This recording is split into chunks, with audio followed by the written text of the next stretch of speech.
Në vazhdim të ajeteve që flasin për pronarjen e dy kopshteve, thot Allahu Madhëruar: "Ja'alna li ahadihima jannatayn min a'nab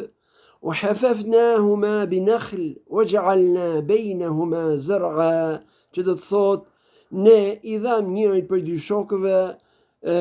dy kopshte me rrush, të cilat ne pastaj i arrëthuam me hurma dhe ndërmjet tyre bëm të mbjella. Pastaj thot Allahu Madhëruar: "Kilta al-jannatayn atat ukulaha wa lam tadhlim minhu shay'a", secili prej këtyre dy kopshteve i jepte atij prodhimin e tij dhe nuk i pengonte asgjë prej atij prodhimi. Dhe në fund thot Allahu Madhëruar: "O fajjarna khilalahuma nahra", dhe mes tyre dy kopshteve ne bëm që të rrjedh një lum. Sipas komentuesve të Kuranit, në këto ajete përfshihet përshkrimi i dy kopshteve me të cilët krenohej pronari i tyre dhe që u bën shkak pastaj për mendimallësi, dhe në këtë përshkrim shohim se ai ka dy kopshte, baza e cilave është rrushi, dhe këto dy kopshte janë të rrethuara me pemë më të larta se sa rrushi dhe që janë palmat, dhe pastaj thot Allahu Madhëruar: "Ndërmjet tyre dy kopshte, pra mes tyre dy kopshteve, kishte dhe të mbjella që sillnin prodhime drithra dhe prodhime bujqësore." Pastaj shihet se Allahu Madhëruar tregon se mes këtyre dy kopshteve gjithashtu kishte edhe një lum që shërbente për vaditjen e tyre. Dhe kështu nga këto përshkrime shohim se pronari i këtyre dy kopshteve ndërmjet tyre kishte llojshmëri ose larmi prodhimesh, pra kishte fruta, dhe që janë ndër frutat më të mira rrushi dhe palmat, frutet e palmave, hurmat e Arabisë, siç jemi mësuar t'i themi, dhe gjithashtu kishte përveç frutave kishte edhe drithra dhe që janë baza e njeriut për jetesën e tij. E dyta, ajo që bie në sy është edhe bukuria e këtyre dy kopshteve, sepse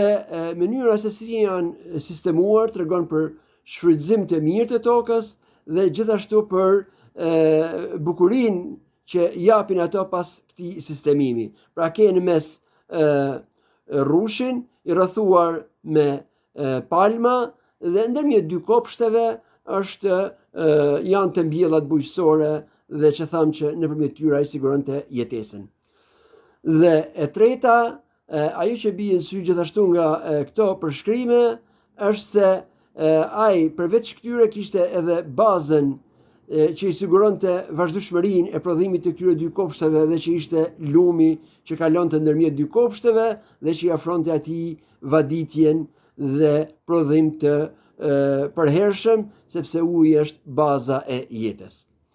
Kështu ky përshkrim tregon për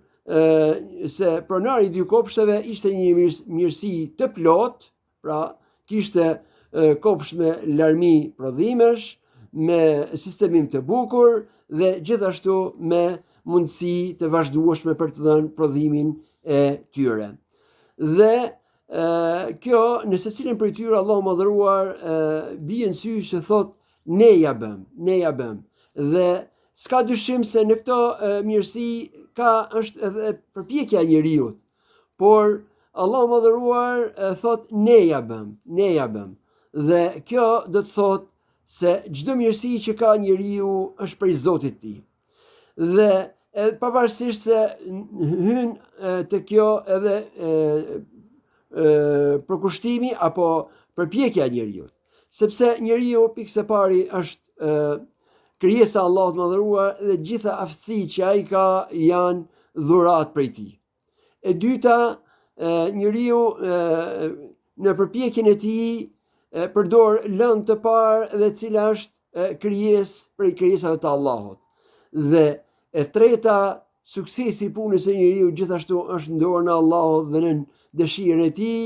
dhe kështu çdo gjë që ka njeriu është prej suksesit të Allahut dhe prej dhuratave të tij. Prandaj dhe Allahu thot: "Ma bikum min ni'matin fa min Allah", nuk ka ndonjë mirësi që ka robi vetë se është prej Zotit e tij, prandaj kërkohet falënderim për mirësitë.